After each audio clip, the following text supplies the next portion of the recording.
aí pra galera ver o nome Olha lá. lá. É, tá a soca, mas, pô, né? É. É porque o H trocaram o H de lugar, né? Botaram o H antes do S e ficou a soca. Mas aquele H ele tá servindo pra quê, né? Pois é. Entendeu? A soca, né? Só pra... Tomou uma soca lá em Itacoatiara.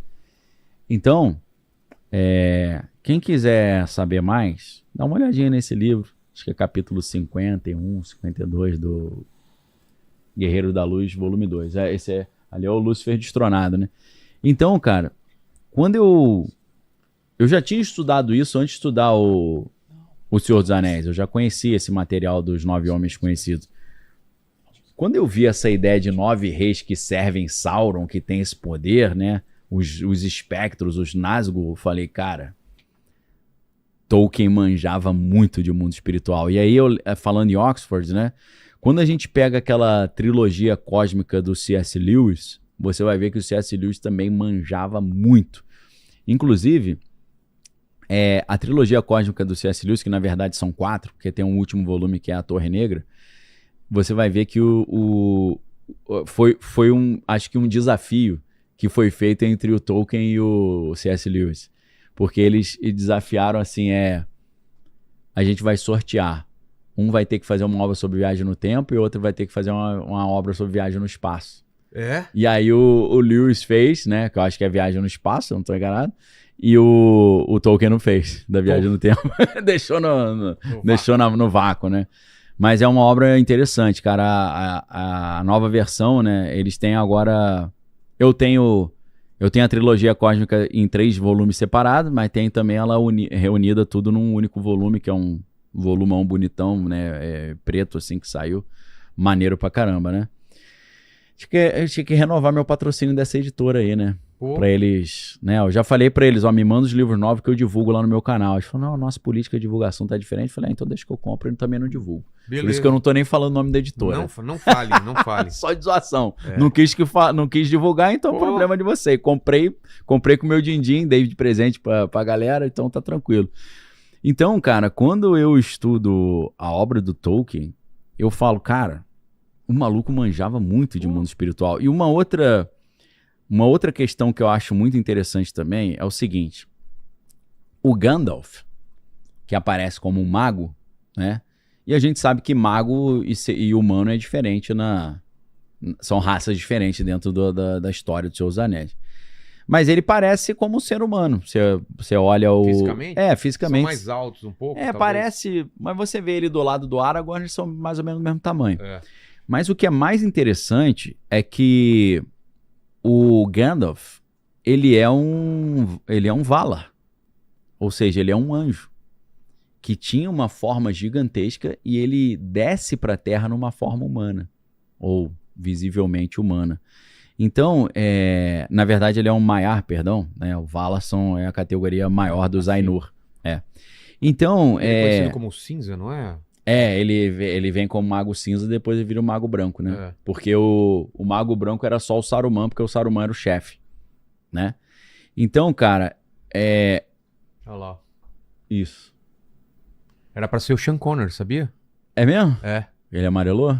Não topou por algum motivo. Por algum projeto que tava fazendo, mas era o Sean Connery, já pensou? Ia ficar bem também. Esse maluco tá em tudo quanto é filme também, né? Esse Ian McKellen, né? E o interessante é ter o Christopher Lee fazendo Saruman, né? Que é o cara que fazia os vampiros antigão, né? É mesmo, né? cara. E tem uma entrevista com o Christopher Lee, mais antiga, que ele começa a falar pros caras, muito cuidado com o negócio de diabo, demônio, filme de terror, porque isso é real. Aí ele ele falou, eu já andei com esse pessoal, conheço os livros, conheço o trabalho, e um dos filmes que nós fizemos tinha um ritual que tinha uma criança e ele falou, eu participei do filme, mas eu não colocaria meu filho não, porque o ritual e as palavras de encantamento que foram faladas eram reais. Cara, acho que é uma entrevista pra BBC que ele manda essa. Meu. O cara já tá coroa, ele falou, acho que eu vou explanar mesmo, tô nem aí. Tá louco. E aí, cara, é muito interessante a gente perceber que o Gandalf, ele é um anjo que assumiu uma forma humana. Ele é um ser espiritual de alta patente que assume uma forma humana, né? Então, dentro das eras, né, das histórias, né, do Tolkien, no fim da Terceira Era, os Valar, né, que são esses anjos, eles decidiram mandar 5 Maiar, que são esses anjos de patente um pouco menor, para a Terra-média, disfarçado de seres humanos, entendeu? Que eles chamam de os Istari, né? Os magos, são os Istari. Então, eles mandaram o Gandalf, né, que como um mago cinza, depois virou um mago branco, depois que ele matou o Balrog. O Saruman vem como um mago branco, o Radagast vem como um mago marrom, e tem 2 magos azuis que a gente não sabe exatamente quem são, que eles não aparecem. Então, esses seres angelicais, eles diminuem de tamanho e vêm para a Terra com a aparência de seres humanos velhos. De propósito, para quê?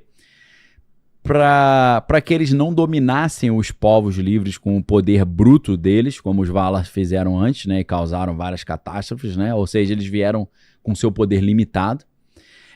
Vieram para aconselhar também, ajudar, né, de forma humilde ali, sem usar muita magia. Não era esse o propósito. E vieram com o corpo humano para limitá-los ali, ou seja, eles sentem cansaço, sentem fome, frio, dor, pode até morrer fisicamente, né, mas o corpo continua. Então, olha que interessante, né? O Gandalf e os outros Maiar, eles perdem poder para virar seres humanos. Isso aqui me ajudou pra caramba a entender a doutrina da encarnação de Jesus.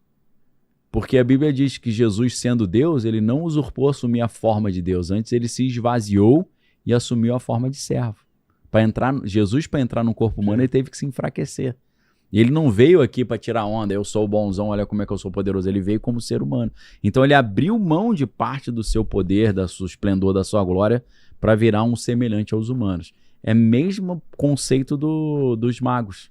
Eles são seres espirituais poderosos que se esvaziaram para ensinar humildade para os seres humanos, para ensinar a andar no caminho e tal. E aí o mais impressionante, vê se acha, Homer, essa luta de Gandalf com o Balrog. A gente vê, né, o Gandalf tá há muito tempo, muitas eras, milênio no planeta Terra, então tem coisa que ele já começou a ter medo, né, porque ele como encarnado no corpo humano, ele sente frio, medo, dor e tal, né, preocupação. Então ele tinha muito tempo que ele não encontrava com os outros anjos da categoria dele que caíram. Então o que acontece? Eles encontram um ser demoníaco gigante que tem um chicote enorme chamado Balrog, que é um demônio enorme. E aí você vê a luta do Balrog com o Gandalf é uma do formiga perto do Balrog. Os dois são anjos da mesma categoria. Ah, é? É. Só que um cai na sua forma angelical gigante e o outro ele vem não expulso do céu, mas o Gandalf ele vem enviado numa missão e ele se esvaziou para entrar num corpo humano. Olha lá. Isso é um desenho, né? Não é a cena, mas tá bom, é maneiro. Uma proporção, maneiro pra caramba. Pô, tá lindo isso aí.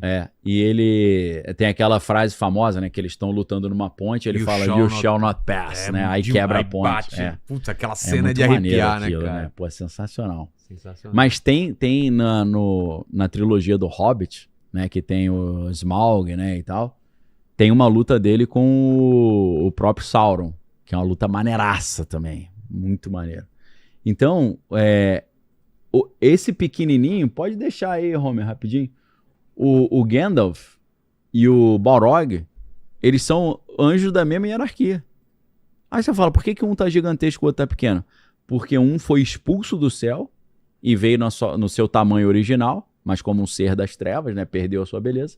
E o outro veio numa missão em que ele precisava se enfraquecer para não mostrar orgulho, vaidade, para ele mostrar os valores da humildade. Então isso aqui é a mesma coisa que a gente estuda na teologia, chamada kenosis. Kenosis significa esvaziamento em grego, que é aquela passagem que eu citei que fala Jesus Cristo, sendo Deus, não usurpou assumir a forma de Deus, antes ele se esvazia e assume uma forma de servo, humano. Então o Gandalf me ajudou muito a entender a encarnação de Cristo. Como é que ele abandona a sua forma divina e ele se esvazia para conseguir entrar num corpo humano, né? Então, assim, cara, é muito ensinamento espiritual, né? A gente vê, por exemplo, uma situação muito interessante de possessão também e de exorcismo, né, ou libertação, que é a cena do rei de Rohan. Se você puder achar aí, Rohan é R-O-H-A-N. o Gandalf tá tentando reunir os reis humanos para entrar numa guerra contra o Sauron, né? Sauron? É. E aí, quando ele chega no rei de Rohan, o rei de Rohan tá com um aspecto muito estranho, muito decaído assim, né? Oprimido. Ele tá dominado por um conselheiro lá, que se eu não me engano o apelido dele é Língua de Cobra, que é tipo aquele conselheiro do rei que tá manipulando o rei. E o Gandalf, quando chega lá, ele percebe que tem algo errado. E ele vai perceber... ele tava meio que possuído pelo Saruman. Sei. O Saruman, que é o mago que era do bem e virou do mal, que vendeu mudou de time, vendeu a alma, ele tava controlando esse rei, para que esse rei, ficando ali totalmente debilitado e opresso, ele não fosse pra guerra contra o Sauron. Então ele tava favorecendo o Sauron, impedindo que olha lá, o visual dele. E ele tava, você vê que ele... Você ainda não se inscreveu, deu o like e ativou o sininho? Você tá louco?